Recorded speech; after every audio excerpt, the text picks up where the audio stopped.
Denise Lefebvre avait 34 ans lorsqu'elle trouva le reçu dans la boîte à gants de la voiture de son mari à 6 heures de chez elle. Une escapade en couple sur la Côte d'Azur, le même week-end où Tristan lui avait dit qu'il était à Lyon pour le travail. En dessous une pochette de carte d'hôtel, avec un nom qui n'était pas le sien écrit à la main sur le programme du mariage de son cousin. Chloé. Elle ne dit pas un mot. Elle le remit exactement là où elle l'avait trouvé. Quand Tristan se glissa de nouveau dans le siège du conducteur, elle lui demanda gentiment comment s'était passé Lyon. Il mentit admirablement avec talent, comme un homme qui l'avait déjà fait. Il ne se doutait pas qu'elle avait déjà commencé les démarches 3 semaines auparavant, ni que le restaurant à 6 mètres de là possédait une imprimante. Il pensait qu'il allait rentrer chez lui avec sa femme. Il n'avait aucune idée de ce qui se trouvait déjà sur le siège passager attendant qu'il le lise. Et il n'avait aucune idée de ce que l'abandonner là-bas lui coûterait. La réception avait duré longtemps. Il était plus de 22 heures quand Denise et Tristan montèrent enfin dans la voiture. Le genre de fatigue qui s'installe derrière les yeux et donne l'impression que tout est légèrement lointain. Le parking de la salle de réception de Bella Chesnay était encore à moitié plein, une lumière chaude se déversant des hautes fenêtres. La basse d'une chanson lente résonnait faiblement à travers le verre. Quelqu'un rit assez fort pour que le son traverse l'asphalte. Denise s'installa sur le siège passager et retira ses talons. Elle appuya ses pieds nus à plat contre le tapis de sol et laissa échapper une lente respiration. Son sac à main était sur ses genoux. Son téléphone était en silencieux. Tristan conduisait. Il avait ce regard qu'il arborait toujours après un long événement social tendu mais aussi vide, comme une batterie qui avait tout dépensé et fonctionnait maintenant sur les vapeurs. Il avait été sur le qui-vive toute la nuit, poignée de main et tape dans le dos, et ce large sourire facile qu'il portait comme un second costume. C'est Tristan, directeur régional des ventes Région Grand Ouest. Oui, il s'en sort très bien. Denise. Oh, elle s'occupe des comptes. Il disait toujours cela comme si c'était un passe-temps mignon, comme si elle équilibrait un chéquier sur la table de la cuisine entre 2 épisodes télévisés. Elle regarda par la fenêtre les montagnes sombres qui défilaient. 11 ans. 11 ans de feuilles de calcul de prélèvements automatiques et de bilan trimestriel de leur portefeuille commun. Elle avait construit le squelette financier de leur vie commune, budgétisé, l'acompte de leur maison à Nantes, négocié le refinancement. Maximiser leurs 2 contrats d'assurance vie 2 années de suite, pendant que Tristan dépensait sa prime dans un bateau qu'ils utilisèrent 4 fois. Elle connaissait leurs chiffres comme un chirurgien connaît l'anatomie, chaque veine, chaque nerf. Et à chaque dîner, chaque réunion de famille, elle entendait une version de la même chose. Tristan assure vraiment, n'est-ce pas ? Elle le laissait passer à chaque fois. C'était plus simple. Son téléphone vibra dans son sac. Une alerte bancaire basse et brève. Elle avait programmé le prélèvement automatique du prêt immobilier pour le 5 du mois. On était le 6. Elle consulta le compte. « Le prélèvement pour le prêt n'est pas passé, dit-elle. Pas sur un ton accusateur juste factuel comme elle disait la plupart des choses. Le paiement n'a pas été traité. Je déplacerai des fonds de l'épargne demain et programmerai un virement manuel. » La mâchoire de Tristan se crispa. Elle le sentit plus qu'elle ne le vit. « On ne peut pas parler de ça maintenant, » dit-il. « Parler de quoi ? De tout ça ?» Il fit un geste vague vers la route. « Le truc de la compta, on vient de monter en voiture. » Denise se retourna vers la fenêtre. « Je te prévenais, c'est tout. » Il ne répondit pas. Son téléphone était dans le porte-gobelet entre eux, écran vers le bas, comme il l'avait été toute la nuit. Tout le week-end, en fait, avait-elle remarqué. Elle classa l'information comme elle classait la plupart des choses qui ne collaient pas encore. Silencieusement, sans en faire mention à voix haute. Le cousin de Tristan Marc avait fait un beau mariage, et il le savait. Et sa femme, Patricia aussi. Patricia était le genre de femme qui faisait des compliments légèrement décalés, comme un tableau accroché de travers. Au dîner, elle avait tendu la main par-dessus la table, touché celle de Denise, et dit « Ça doit être tellement agréable, honnêtement, que Tristan s'occupe de tout. J'ai toujours dit que Marc devait s'investir davantage. » Elle avait souri chaleureusement en le disant. Denise lui avait souri en retour. « Il travaille dur », avait-elle dit, ce qui était vrai d'une certaine manière. Mais le commentaire lui resta en tête comme ces choses-là le faisaient. Pas assez piquant pour se disputer, juste assez pour laisser un petit bleu. Plus tard, elle avait vu Tristan de l'autre côté de la salle de réception, téléphone à la main, le dos à moitié tourné à la pièce, en train de taper quelque chose. Il avait senti son regard et l'avait rangé. Il lui avait adressé son plus grand sourire de l'autre côté de la piste de danse. Elle avait souri en retour. Elle était très douée pour sourire en retour. La station-service apparut dans l'obscurité, juste après la limite du département. Un bâtiment trapu avec un restaurant attenant. Le genre d'endroit qui existait spécifiquement pour les gens qui avaient besoin d'exister quelque part pendant quelques minutes entre deux autres lieux. Une enseigne peinte à la main au-dessus de la porte disait « Le relais de Gérard ». 2 des 4 pompes à essence fonctionnaient. Un papillon de nuit tournait autour de l'une d'elles en boucle lente et patiente. Tristan s'arrêta et coupa le moteur. « Je vais prendre quelque chose à manger. Tu veux quelque chose ?»« Un café, » dit Denise. « Et des serviettes s'ils en ont. Je crois que j'ai de la sauce sur ma robe. » Il était déjà sorti de la voiture. Elle le regarda à travers la porte vitrée alors qu'il entrait retroussant ses manches comme il le faisait quand il était sur le point de charmer quelqu'un au comptoir. Elle le regarda dire quelque chose qui fit rire la caissière. Elle baissa les yeux sur sa robe. Il n'y avait pas de sauce. Elle avait juste besoin d'un moment sans lui dans la voiture. Elle se pencha et ouvrit la boîte à gants. La boîte à gants contenait le désordre habituel, un manomètre pour pneus, 2 sachets de ketchup, d'un drive-in, une carte d'assistance automobile pliée et expirée depuis 3 ans. Denise passa la main à travers tout ça en cherchant des serviettes et ses doigts se trouvèrent autre chose, un morceau de papier. Plié en 2, le pli net et délibéré. Elle le sortit. C'était un reçu imprimé sur du papier à en-tête d'hôtel, le genre qui sort d'une imprimante de réception propre et formelle. Hôtel Les Pins Parasol, Côte d'Azur. 2 nuits une suite avec un lit king size, un forfait spa pour couple coché dans une petite case en bas service de champagne à l'arrivée. La date en haut indiquait du 11 au 13 octobre. L'esprit de Denise devint très calme. Du 11 au 13 octobre, c'était le week-end où Tristan était allé à Lyon pour un séminaire commercial. Elle s'en souvenait parce qu'elle avait proposé de venir et il avait dit que c'était des sessions toute la journée, rien à faire. Elle s'ennuierait. Elle s'en souvenait parce qu'elle avait profité de ce week-end pour repeindre la chambre d'amis. Elle se souvenait de la couleur exacte, un vert sauge pâle, qu'elle avait choisi sur un nuancier. Elle avait peint seule, et cela lui convenait, et elle n'avait pas posé plus de questions. Elle regarda de nouveau le reçu, le total, le numéro de la suite. Elle le retourna. Rien au dos. Elle plongea de nouveau la main dans la boîte à gants, sans le vouloir, juste sa main bougeant d'elle-même, et ses doigts touchaient en quelque chose de lisse et de plat. Une pochette de carte-clés. La petite enveloppe en papier que les hôtels vous donnent pour que votre carte ne se démagnétise pas. La pochette était bleu pâle, avec le même logo de l'hôtel dessus. Et sur le devant, à l'encre bleue, quelqu'un avait écrit un nom, Chloé. L'écriture n'était pas celle de Tristan. Elle était bouclée et soignée. Le genre d'écriture qu'une personne fait lorsqu'elle laisse quelque chose en guise de rappel. Denise la fixa pendant 3 secondes entières. Puis elle replia le reçu exactement comme il était pli sur pli et le replaça dans la boîte à gants. Elle mit la pochette de la carte-clé en dessous. Elle repoussa la carte d'assistance par-dessus. Elle ferma la boîte à gants. Elle s'assit les mains sur les genoux. À travers la fenêtre du restaurant, elle pouvait voir Tristan au comptoir appuyé sur un coude disant quelque chose à la femme à la caisse. Sa nourriture était dans un sac en papier à côté de lui. Il n'était pas pressé. Il avait cette allure décontractée facile qu'il avait toujours en public, comme si le monde était une pièce qu'il avait déjà charmée. Denise baissa les yeux sur ses mains. Elles étaient parfaitement immobiles. Ils s'assirent à une table d'angle à l'intérieur, un dessus en stratifié collant, avec un petit vase de fleurs en plastique poussé contre le mur. Tristan lui avait pris un café noir comme elle le prenait toujours. Il avait un hamburger et une portion d'oignons frits qu'il avait déjà commencé. Le restaurant sentait l'huile de friture, le vieux bois et quelque chose de sucré en dessous. De la tarte peut-être. L'endroit était plutôt calme. Un homme en casquette était assis au comptoir sirotant son café. Un couple près de la fenêtre partageait une assiette. De la musique country jouait depuis un endroit que Denise ne pouvait pas voir. Assez bas pour qu'elle ne puisse pas distinguer les mots, juste le sentiment d'une chanson. Elle enroula ses mains autour de sa tasse. « Comment c'était à Lyon ?» demanda-t-elle. Sa voix était légère facile. Elle le regardait. « Je ne pense pas que tu m'aies vraiment raconté.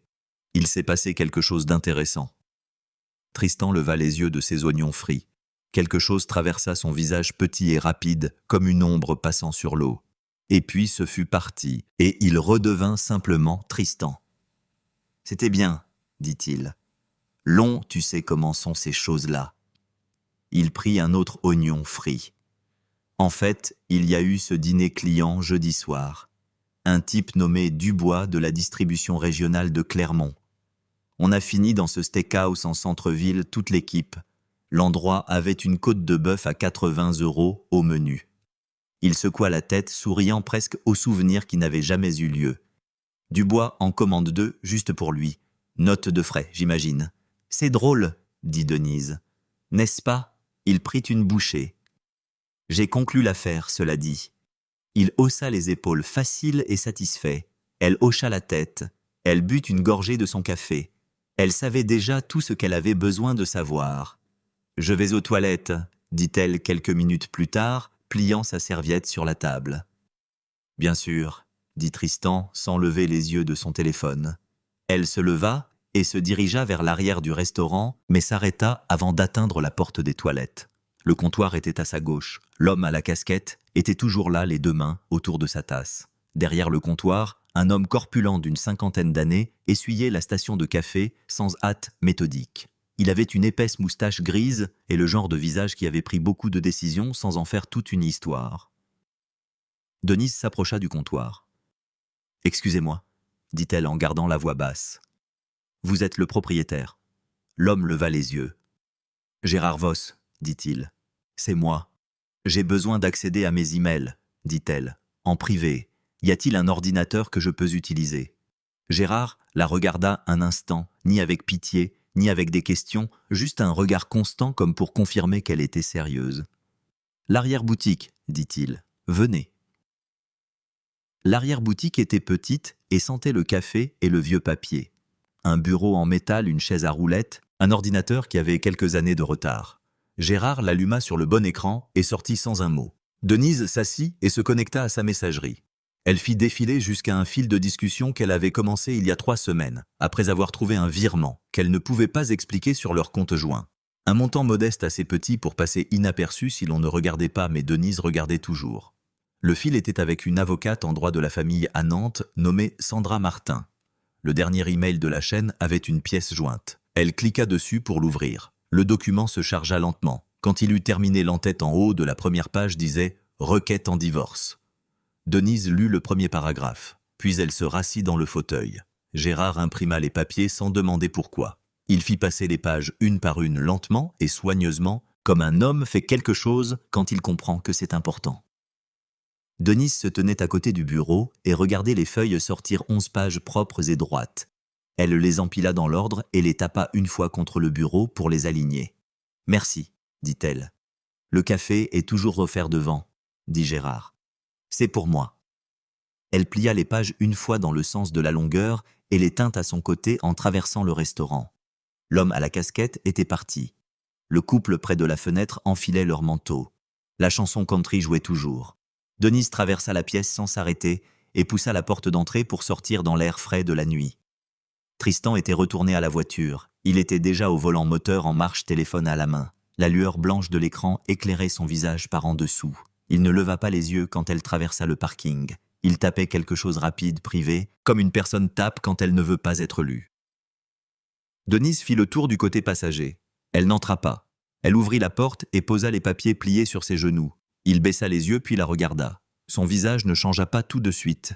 Il regarda de nouveau les papiers, l'entête visible même à travers le pli. Requête en divorce. « Signe-les », dit Denise, « ou rentre à la maison sans moi. C'est ton choix. » Il y eut une pause, une longue. Puis Tristan rit. Ce fut un son court et sec. « Qu'est-ce que c'est que ça ? Tu sais ce que c'est. Denise. » Il prononça son nom comme si elle était une enfant qui avait fait quelque chose de gênant. « Monte dans la voiture. » Je ne monterai pas dans la voiture.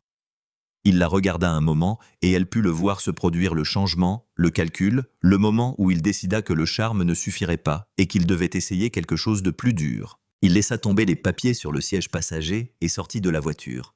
Il la dépassait d'une bonne tête. Il se planta de l'autre côté de la porte ouverte et étendit les mains devant lui, le geste qu'il utilisait dans les disputes quand il voulait paraître raisonnable. « Tu ne vas pas faire ça, dit-il. Pas ici, pas comme ça. Je l'ai déjà fait. Sur la base de quoi ? » Sa voix monta un peu. « Tu as été bizarre pendant tout le trajet. Je ne sais pas ce qui se passe dans ta tête, mais ça... » Il ramassa les papiers et les tendit vers elle. « Ce n'est pas normal. Ce n'est pas un comportement normal. Pose-les sur le siège, dit Denise. Signe-les ou non. Un pick-up se gara 2 places plus loin. Un homme en sortit, leur jeta un bref regard, entra. Tristan le regarda partir, et quand il se retourna vers Denise, sa voix avait baissé, devenue tendue et chaude. « Tu te couvres de ridicule, dit-il. Je ne sais pas ce que tu penses avoir trouvé ou ce que tu penses savoir, mais tu es sur le parking d'une station-service en train de me tendre des papiers comme une espèce de... » Il s'arrêta, secoua la tête. « Tu fais une crise de nerfs, Denise, je suis sérieux. Tu dois monter dans la voiture pour qu'on puisse rentrer et en parler comme des adultes. » Elle le regarda. Signe-les ou non. Il la dévisagea. Sa mâchoire se contractait. Le charme facile avait disparu, maintenant dépouillé, et ce qu'il y avait en dessous était plus petit. Un homme qui avait été pris et le savait, mais n'était pas prêt à le dire. « Je ne signerai rien, dit-il. »« D'accord, dit Denise. » Elle recula de la porte. Elle garda les mains le long du corps. Tristan la regarda encore un instant. Puis il remonta dans la voiture. Il jeta les papiers sur la banquette arrière. Il ferma la portière, le moteur vrombit, et il sortit de la place de parking en marche arrière sans la regarder. Elle regarda les feux arrière traverser le parking. Elle les regarda atteindre la route. Elle les regarda rapetisser, puis disparaître. La nuit était fraîche et très calme. Quelque part derrière elle, une lampe anti-insectes bourdonnait. Les pompes à essence étaient éclairées en orange et blanc. Son sac à main était dans le coffre. Son téléphone avait 20% de batterie. Elle avait les vêtements qu'elle portait et les chaussures à ses pieds et 6 heures de néant entre elle et la maison. Elle resta là. La porte du restaurant s'ouvrit. Gérard descendit les 2 marches jusqu'au parking, se déplaçant lentement sans se presser. Il s'arrêta à quelques mètres et regarda la route vide pendant 1 seconde, puis se retourna vers elle. « Ça va ?» demanda-t-il. Sa voix était simple, pas douce, comme celle des gens qui veulent vous faire pleurer, juste une question directe. Denise prit une profonde inspiration. « Ça ira. » Gérard hocha la tête une fois comme si c'était la bonne réponse. Il inclina la tête vers le restaurant derrière lui. « Entrez, dit-il. Réfléchissez à votre prochaine étape ailleurs que sur un parking. » Denise prit la banquette dans le coin du fond. C'était une petite table, 2 places, des coussins en vinyle de la couleur de la vieille moutarde. Le mur à côté avait un menu plastifié glissé derrière un porte-serviette et un petit support en plastique de bouteilles de sauce piquante que personne n'avait touché depuis un moment.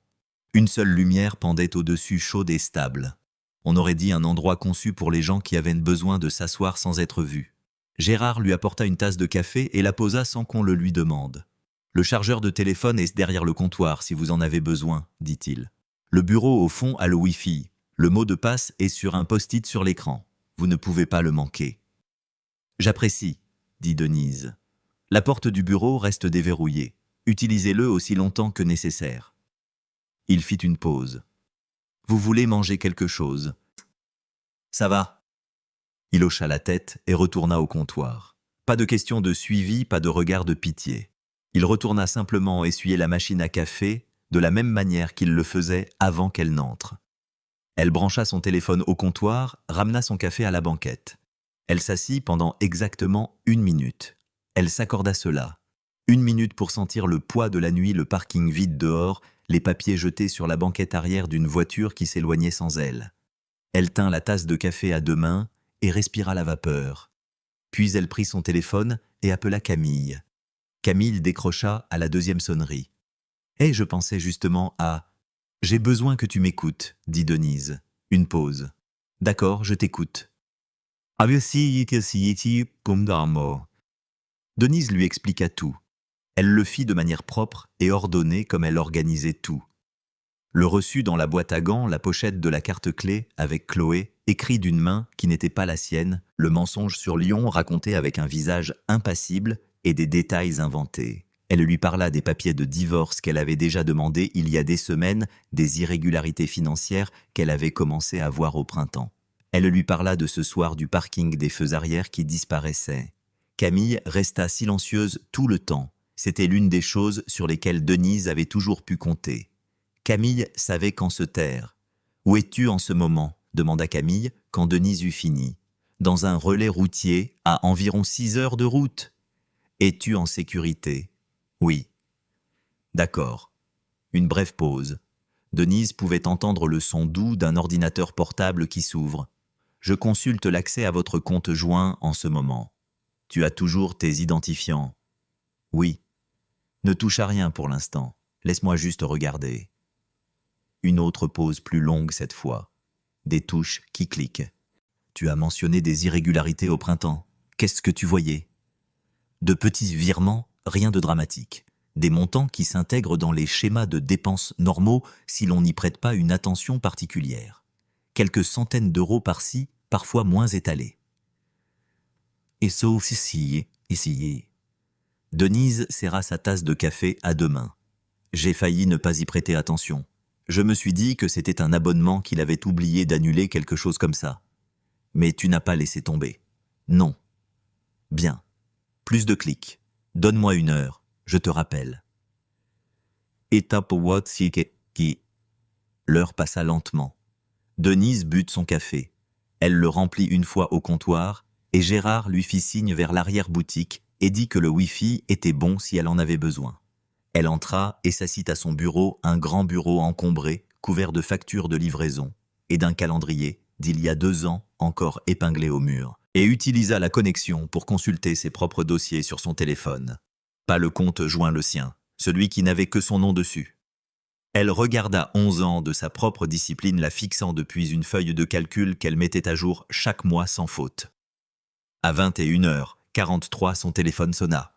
« D'accord, » dit Camille. Il y avait quelque chose dans sa voix. Prudent contrôlait le ton de quelqu'un qui annonce un fait dont il sait qu'il sera difficile à encaisser. Alors ce n'est pas juste une liaison. Denise posa son café. « Dis-moi. » Ils virent de l'argent sur un compte séparé depuis au moins 14 mois. Pas les montants que tu as vus au printemps, c'était la fin. Je regarde le schéma complet maintenant, et ça commence avant ça. Des virements précoces réguliers, toujours en dessous d'un seuil qui déclencherait une alerte automatique. Il savait ce qu'il faisait. Une pause. Denise, ce n'était pas impulsif. Quelqu'un a réfléchi à ça. La pièce était silencieuse. Le vieux calendrier au mur, le bourdonnement d'un réfrigérateur quelque part dans le bâtiment.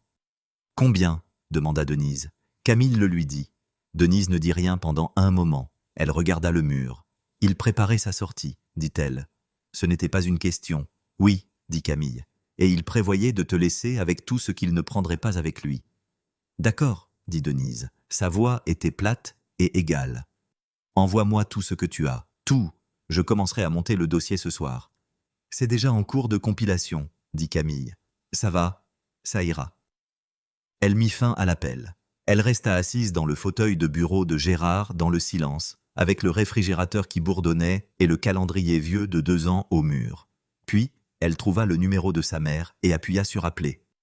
Yvonne décrocha avant la 2e sonnerie. « Il est tard, » dit sa mère.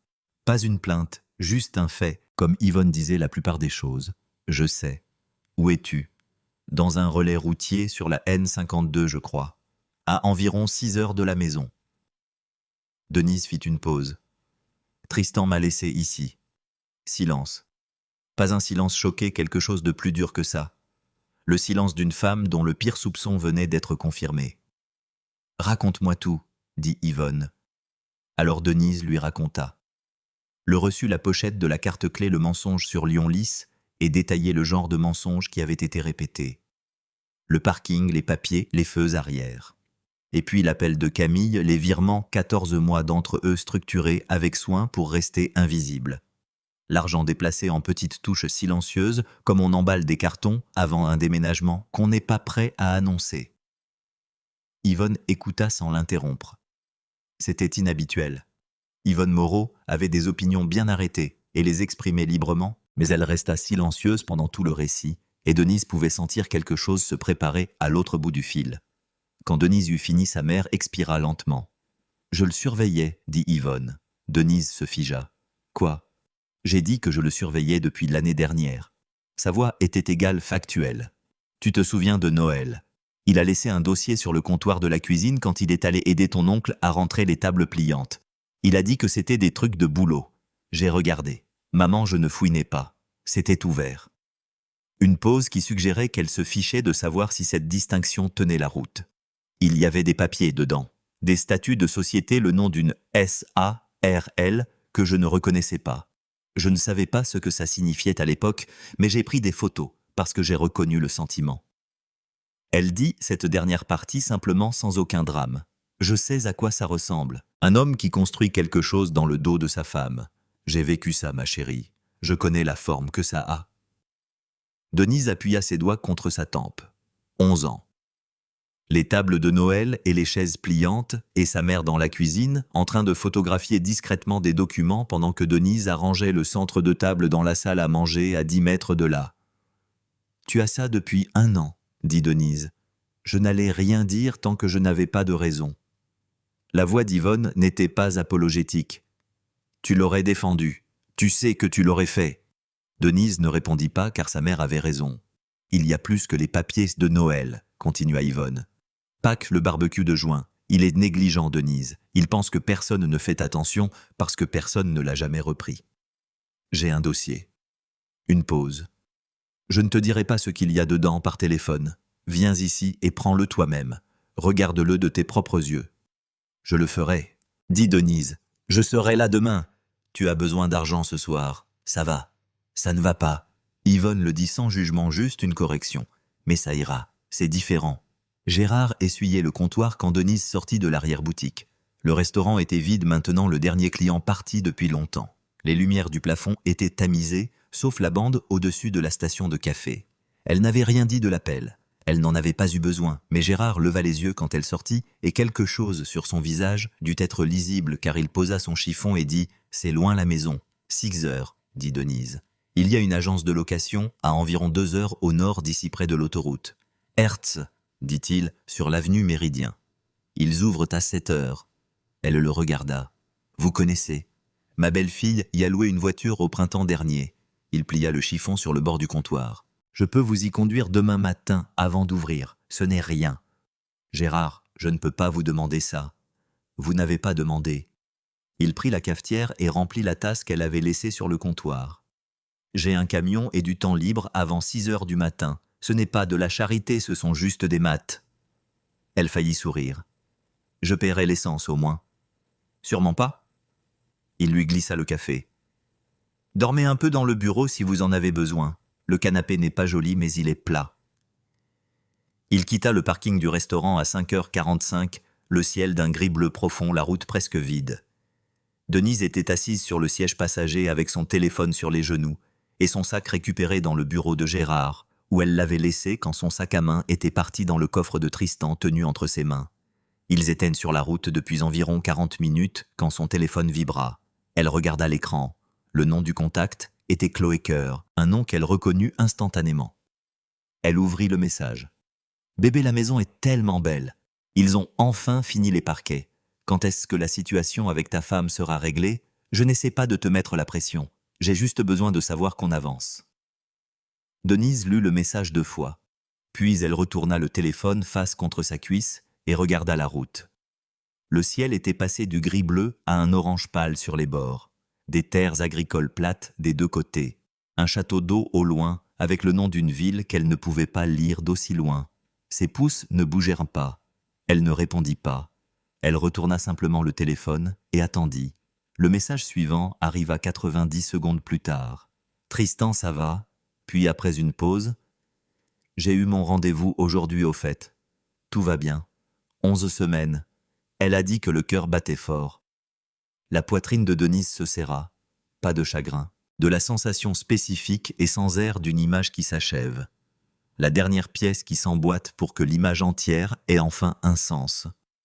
Elle regardait les bords depuis des semaines. Maintenant, elle pouvait voir le centre. Je veux juste qu'on soit installé avant que ça se voie, tu sais. Les parquets sont magnifiques, bébé. Ça va être notre maison. Je le sens. Elle continua à lire. 3 autres messages non sollicités, envoyés en rafale, comme les gens textotent quand ils sont nerveux et comblent le silence. Aussi le syndic de Copro a envoyé quelque chose. Je l'ouvre où j'attends. D'accord, tu es probablement en train de conduire. Appelle-moi quand tu pourras.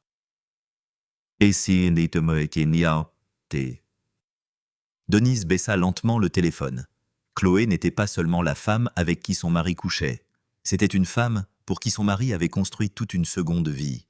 des parquets, des documents du syndic et des battements de cœur à 11 semaines. Une maison quelque part dans une autre région, achetée sous une SARL prête et l'attendant. Tristan avait emballé cette vie pendant plus d'1 an, pièce par pièce, pendant que Denise était assise dans leur maison commune, à gérer leurs impôts, à payer leurs prêts et à s'assurer que le prélèvement automatique ne manquait pas. Il n'avait pas une liaison, il exécutait un plan. Et le plan exigeait que Denise n'ait rien quand il partirait. « Ça va », dit Gérard. Il n'avait pas regardé. Ses yeux étaient sur la route. « Je vais bien », dit-elle. Puis après une seconde, « Je sais à quoi j'ai affaire maintenant. Ça aide ». Il hocha la tête une fois et n'insista pas. C'était ça, Gérard. Il créait de l'espace sans exiger d'y être admis. Ils firent le reste du trajet sans parler. Le silence était facile. Dehors, l'orange, le long de l'horizon s'étendait. Le parking de Hertz était petit, coincé entre un Noroto et un bureau d'assurance fermé. Un jeune homme en gilet rouge déverrouilla la porte à 7h02, tenant encore une tasse de voyage. Gérard entra sur le parking et mit le camion au point mort. « Je suis sérieuse, » dit Denise. « Merci.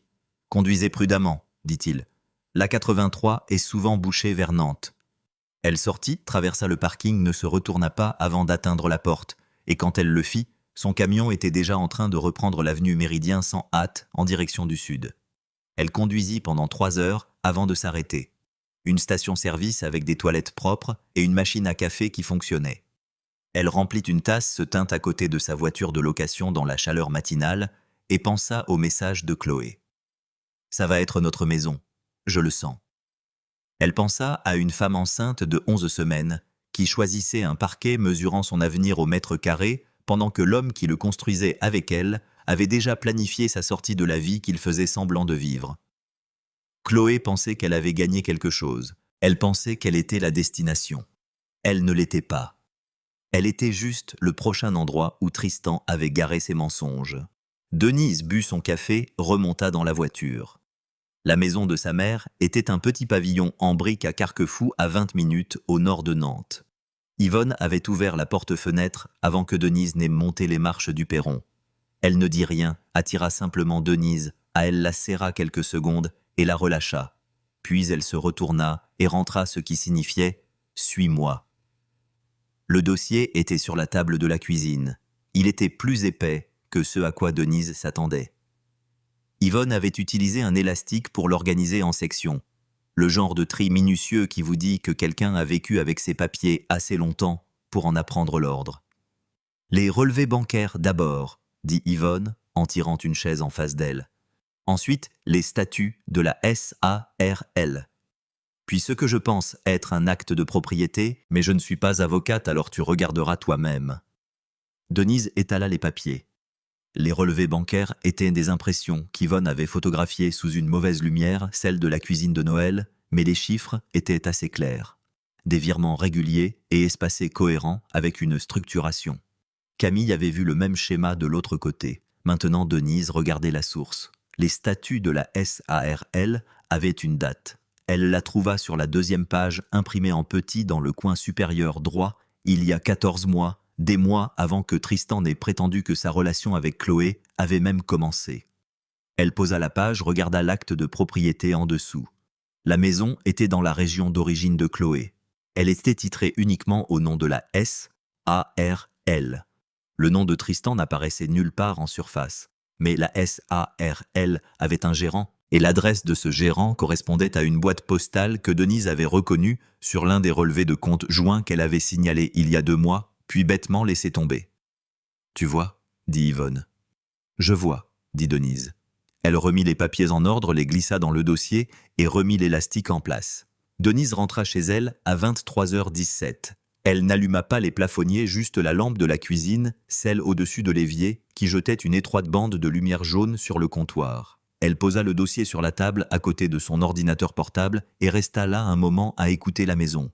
C'était la même maison, le même bourdonnement de réfrigérateur, le même craquement dans le plancher du couloir. Mais elle semblait différente maintenant, plus propre en quelque sorte.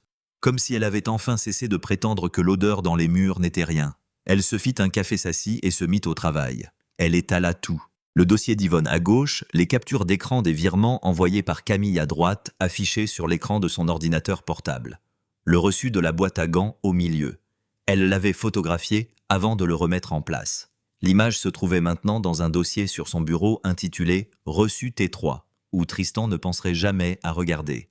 Elle construisit une chronologie, des dates dans une colonne sur le côté gauche d'un bloc-notes jaune. Chaque entrée de sa petite écriture précise. La création de la SARL, le premier virement. Le voyage sur la Côte d'Azur. Le mensonge de Lyon. Le rendez-vous de Chloé à 11 semaines. Chaque pièce trouva sa place. Quand elle eut terminé, elle regarda la colonne de date. 14 mois. Il avait préparé sa sortie pendant 14 mois. Chaque course, chaque dimanche matin, chaque paiement de prêt qu'elle avait géré. Tout cela n'avait été qu'un décor, une mise en scène. Pendant qu'elle maintenait les lumières allumées, il chargeait le camion. Elle entoura la date de la SARL en haut. Puis elle appela Camille. « La protection d'urgence des actifs est la première étape », dit Camille. Elle était déjà en mode travail, ce qui signifiait que sa voix était plate, stable et rapide. « Nous déposons une plainte sur la base des preuves de fraude des virements, de la SARL, de la chronologie. Ton contact expert comptable judiciaire, peux-tu le faire intervenir officiellement ? Marc. Il me doit une faveur, et il a déjà fait ce genre de travail. » Denise tourna le bloc-notes vers elle. « Je l'appellerai demain matin. » « Bien. Les comptes joints doivent être gelés avant que Tristan ne réalise que tu connais toute l'étendue de l'affaire. Une fois qu'il comprendra que tu as les papiers de la SARL, il agira vite. Il ne sait pas encore que je les ai. Alors nous avons une fenêtre. » Une pause.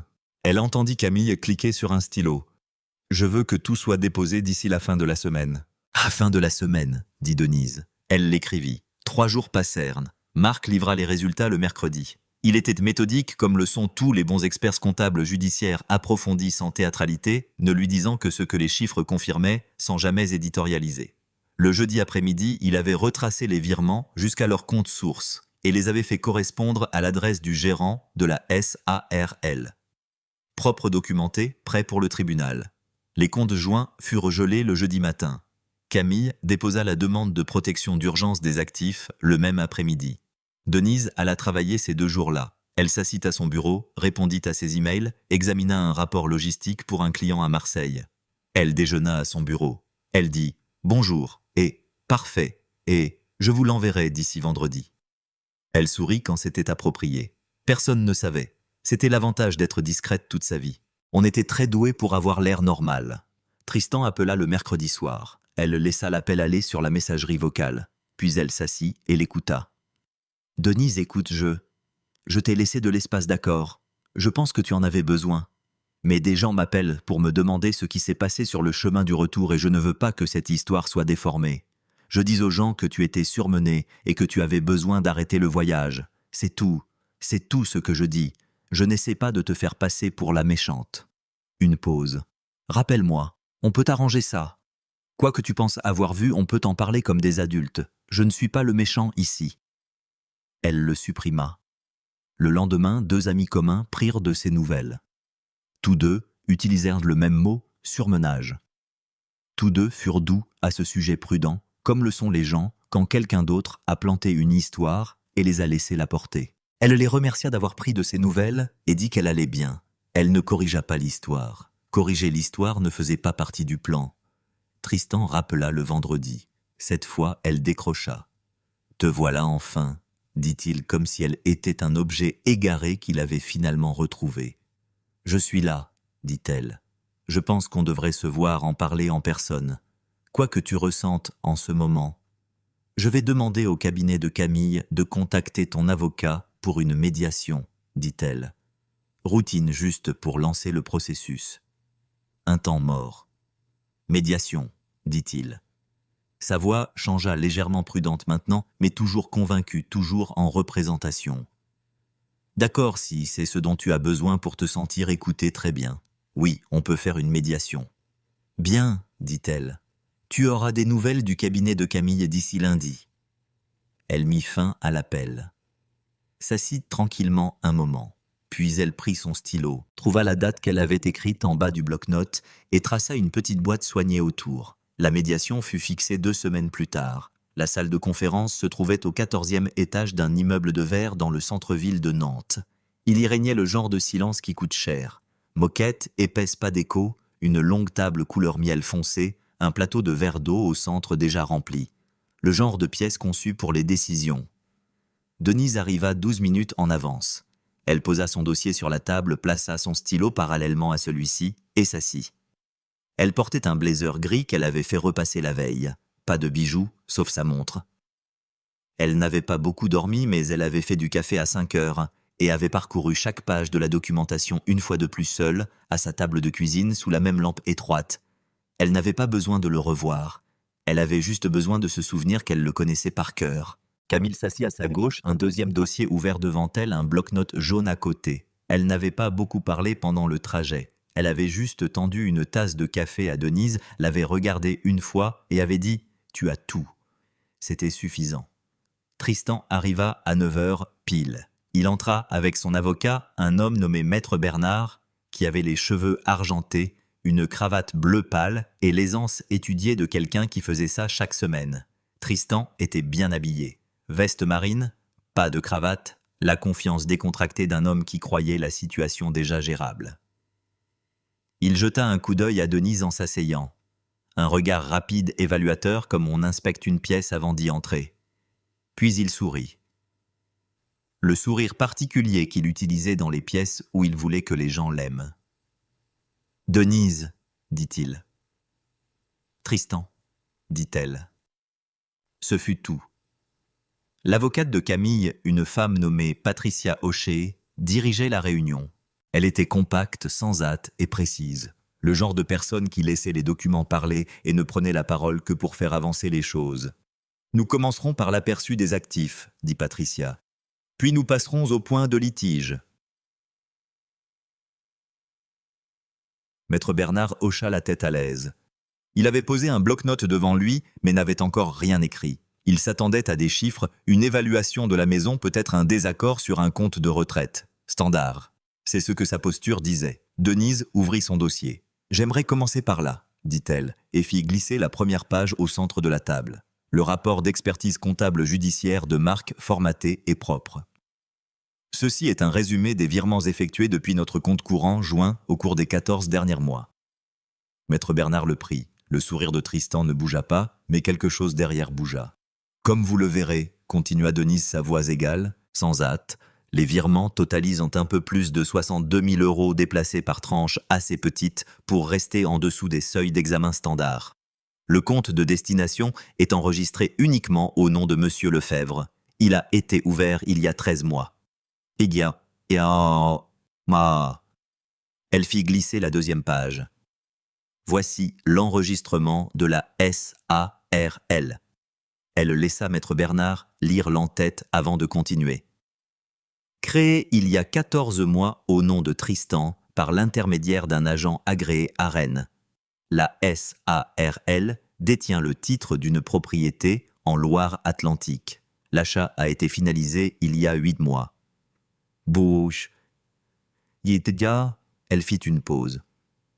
Pour mémoire, je n'ai été informé ni de la SARL, ni de la propriété pendant notre mariage. Merci, dit Maître Bernard posa la première page. Il prit la deuxième lentement. Tristan bougea sur sa chaise. Ce n'est pas ce que ça a l'air. Ce compte était pour... Il y a plus, dit Denise. Calme, presque douce. Elle fit glisser une troisième page. Voici la section pertinente de la charte éthique des employés d'Axiom. Plus précisément la clause sur les intérêts commerciaux extérieurs non divulgués. Elle leva brièvement les yeux. Tristan est directeur régional des ventes chez Axiom. La politique est claire. Toute SARL ou activité commerciale secondaire doit être formellement déclarée au RH. Celle-ci ne l'a pas été.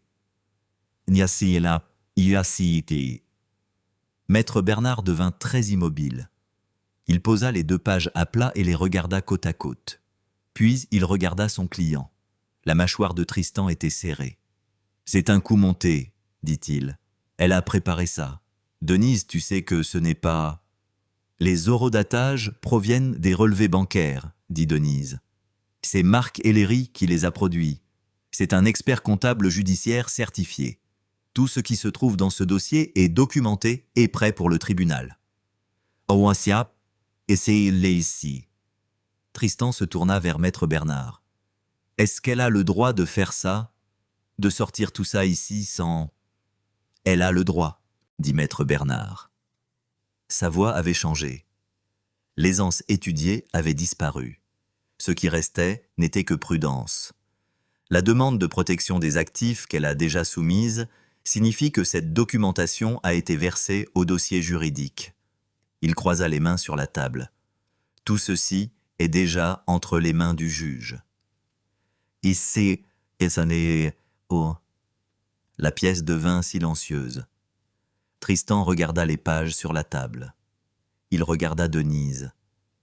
Elle le regarda en retour stable, les mains immobiles, le stylo intact.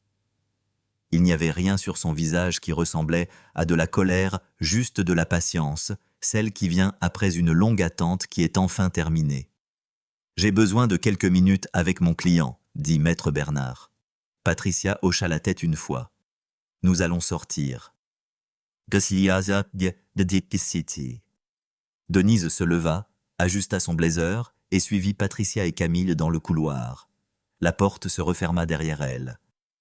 À travers le mince panneau de verre à côté de la porte, elle pouvait voir Tristan toujours assis à la table. Il n'avait pas bougé. Sa veste marine semblait trop grande pour lui maintenant, en quelque sorte, comme s'il avait légèrement rétréci à l'intérieur. Maître Bernard parlait. Tristan fixait le dossier. 40 minutes plus tard, ils sortirent du bâtiment. Tristan marchait devant son avocat à travers les portes vitrées du hall, dans la lumière grise du milieu de matinée. Ses mains étaient dans ses poches. Sa tête était baissée. La confiance facile et soignée avec laquelle il était entré avait tout simplement disparu comme un manteau qu'il aurait laissé dans l'ascenseur sans s'en rendre compte. Il ne se retourna pas. Le café que Camille choisit était petit et excentré, le genre d'endroit où personne n'allait à moins de le connaître déjà. Une maison de ville reconvertie dans une rue secondaire de l'île de Nantes, 2 chaises dépareillées près de la fenêtre, l'odeur de torréfaction foncée imprégnée dans les murs. Il n'y avait pas d'enseigne lisible depuis la route. Un terrain neutre, c'était le but. Denise arriva la première encore une fois. Elle commanda un café noir et s'assit à une table près du fond, loin de la fenêtre. Elle posa l'enveloppe sur la table devant elle et laissa ses mains sur ses genoux. Elle avait pensé à cette rencontre, plus qu'elle ne s'y attendait pas avec appréhension exactement, mais plutôt comme on pense à une conversation qu'on sait devoir avoir qu'on ne peut pas contourner. Elle n'avait pas perdu le sommeil à cause de Chloé, mais elle avait été assez honnête avec elle-même pour admettre que la jeune femme méritait de savoir à quoi elle s'accrochait. Chloé entra 7 minutes en retard. Elle était plus jeune que ce que son Instagram laissait paraître. C'était la première chose que Denise remarqua. 29 ans sur le papier, mais il y avait quelque chose d'inachevé dans son visage de près. Une vivacité qui devançait légèrement sa confiance, comme si elle s'entraînait encore. Elle portait une veste crème ajustée et ses cheveux étaient tirés en arrière. Elle avait l'air des gens qui se sont habillés avec soin pour paraître détachés. Elle repéra Denise et s'arrêta de marcher un instant. Puis elle vint à la table et s'assit sans y être invitée. « Alors, dit Chloé. »« Merci d'être venue, dit Denise. » Chloé regarda l'enveloppe sur la table. « Qu'est-ce que c'est ?» Denise la fit glisser. « Les statuts de la SARL, la propriété en Loire-Atlantique. » Elle attendit que Chloé l'ouvre. « J'ai marqué la page pertinente. Regarde la ligne du titre de propriété. » Les yeux de Chloé parcoururent la page. Sa mâchoire se crispa légèrement. « C'est à son nom, » dit Denise. « Uniquement à son nom. Pas de copropriétaire, pas de désignation de bénéficiaire, pas de protection juridique attachée à toi ou à ton enfant. Si quelque chose tourne mal, ou s'il décide de vendre, de transférer, ou de s'en aller, tu n'as aucun droit. » Chloé posa le papier. Elle leva les yeux. « Il m'a dit que c'était à nous. Je sais. Il a dit qu'il mettait tout en ordre et qu'une fois que... » Elle s'arrêta. Son menton se releva un peu. Il protégeait l'actif. C'est un truc juridique. Il me l'a expliqué. Denise ne discuta pas. Elle laissa juste le silence s'installer une seconde. « Il m'a dit le même genre de choses pendant 11 ans, dit-elle. Pas ces mots exacts, mais la même forme. Les yeux de Chloé se plissèrent. Ce n'est pas pareil. Je le connais d'une manière que tu as cessé d'essayer, sans vouloir t'offenser.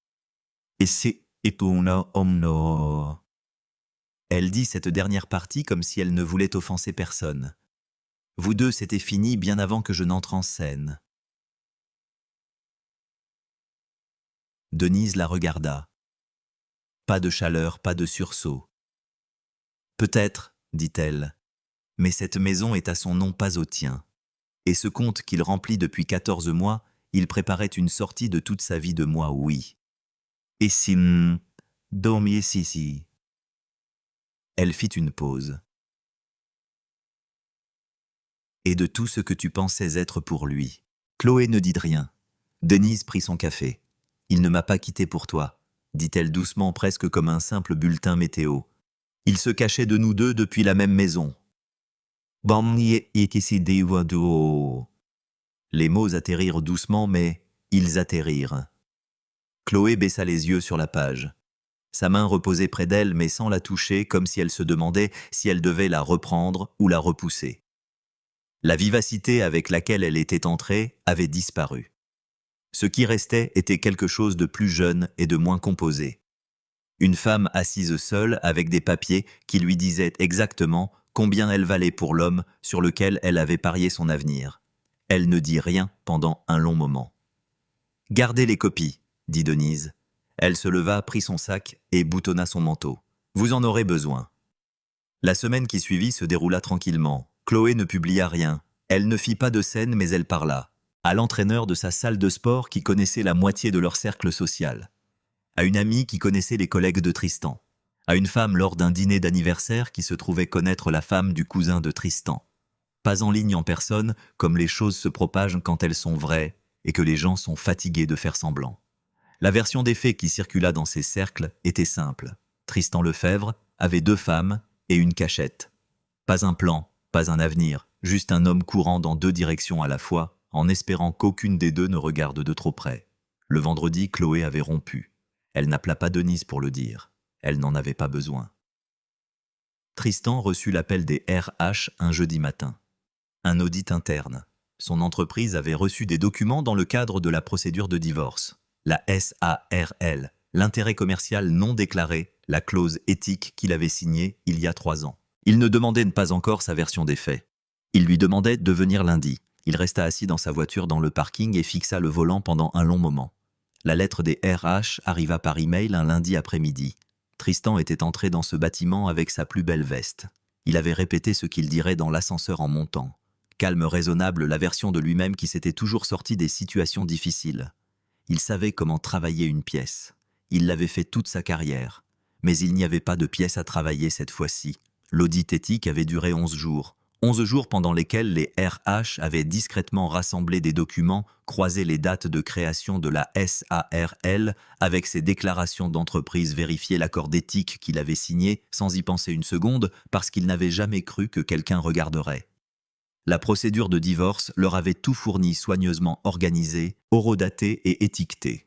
Ils n'avaient pas besoin de son explication. Ils furent accompagnés à la porte avant le déjeuner. Pas de scène, pas de voix élevée. Juste un carton, un badge rendu à la réception et la lente descente en ascenseur jusqu'au parking où sa voiture l'attendait à la même place que d'habitude, comme si rien n'avait changé, même si tout avait changé. L'accord fut conclu 2 semaines plus tard. L'avocate de Denise l'avait présenté avec le genre de clarté simple qui ne laissait aucune place à la discussion. Les fonds détournés étaient documentés au centime près. La propriété de la SARL fut comptée comme un bien matrimonial dissimulé avec intention. En vertu du droit français, le constat de fraude déplaça considérablement les calculs en faveur de Denise. Elle garda la maison. Elle garda la majeure partie des comptes de retraite. Tristan repartit avec ce qui restait après les frais de justice, la confiscation des actifs et un montant de règlement que son propre avocat avait cessé de contester il y a 3 séances. Il n'avait plus rien de caché. C'était tout le problème. Denise avait tout trouvé. Il l'appela un mardi soir. Elle était assise à la table de la cuisine avec un verre d'eau et un rapport qu'elle examinait pour le travail. L'écran du téléphone s'alluma avec son nom. Elle le regarda une seconde puis décrocha. « Denise. » Sa voix était différente. Le vernis avait disparu. Il semblait fatigué d'une manière qu'elle n'avait jamais entendue auparavant. Comme un homme qui avait finalement épuisé toutes les versions de lui-même à utiliser. J'ai besoin que tu m'écoutes. Elle ne dit rien. J'ai fait des erreurs, dit-il. Je le sais. Je n'appelle pas pour me battre. J'ai juste besoin que tu saches que tout n'était pas calculé. Une partie était stupide. C'était une mauvaise année, et j'ai fait de mauvais choix, et je suis... Il s'arrêta. Je te demande un peu de pitié, Denise, c'est tout. Elle le laissa finir, puis elle dit, tu as eu 11 ans pour choisir l'honnêteté, tu as choisi ça à la place. Denise, je ne suis pas en colère contre toi, Tristan, dit-elle comme un fait, et s'en était un. Mais je ne vais pas t'aider à te sentir mieux par rapport à ce que tu as fait. Ce n'est plus mon rôle. Une pause. Prends soin de toi, dit-elle, et elle mit fin à l'appel. Elle posa le téléphone, prit son stylo et retourna à son rapport. 6 mois passèrent comme passent les bons mois régulièrement sans beaucoup de bruit. Denise fut promue en mars directrice comptable senior, un titre qui s'accompagnait d'une augmentation et d'un bureau d'angle pour lequel elle était discrètement la bonne personne depuis 2 ans. Son directeur le dit lors du déjeuner d'annonce. Honnêtement, c'est une promotion qui aurait dû arriver plus tôt. Camille avait texté 3 points d'exclamation et une série d'émojis qui firent rire Denise à gorge déployée à son bureau. La maison était à elle. Elle repeignit le couloir dans une nuance de vert chaud que Tristan aurait jugée trop audacieuse, et elle l'aimait à chaque fois qu'elle passait devant. Elle avait remplacé la table de la cuisine non pas parce que l'ancienne était cassée, mais parce qu'elle en avait envie. Yvonne venait dîner 1 fois par mois maintenant. Elle avait cessé de dire « je te l'avais bien dit » il y a longtemps. Elle n'en avait pas besoin. Elle s'asseyait simplement à la nouvelle table manger et regardait la cuisine comme une femme confirmant qu'une chose à laquelle elle avait toujours cru s'était finalement avérée vraie. Camille passait le vendredi quand leurs emplois du temps coïncidaient. Parfois, elles parlèrent de l'affaire. La plupart du temps, non. Il y avait d'autres sujets à aborder maintenant. Le nouvel appartement de Camille, la promotion de Denise les week-ends qu'elle planifiait réellement au lieu de simplement les reporter. Le relais de Gérard était devenu un arrêt régulier, pas par nostalgie exactement, mais plutôt pour quelque chose de plus difficile à nommer. Le genre d'endroit où l'on retourne parce qu'il est resté stable quand tout le reste bougeait. Elle avait appelé avant sa première visite et il avait préparé le café quand elle était entrée. Ils ne parlèrent pas longuement de cette nuit-là. Ils n'en avaient pas besoin. Elle prit la route un samedi d'avril. L'autoroute était dégagée, les fenêtres baissées, et il y avait de la musique à faible volume. Elle prit une sortie de la 83 juste après la limite du département, le même tronçon de route qu'elle avait parcouru avec un homme qui pensait que la laisser sans sac à main et avec 20% de batterie était le dernier mot de l'histoire. Une station-service apparut sur la droite. Elle passa devant sans ralentir. Pas de serrement dans la poitrine, pas de souvenir l'attirant comme un courant, juste la route. La musique et la satisfaction tranquille d'une femme allant exactement là où elle avait choisi d'aller.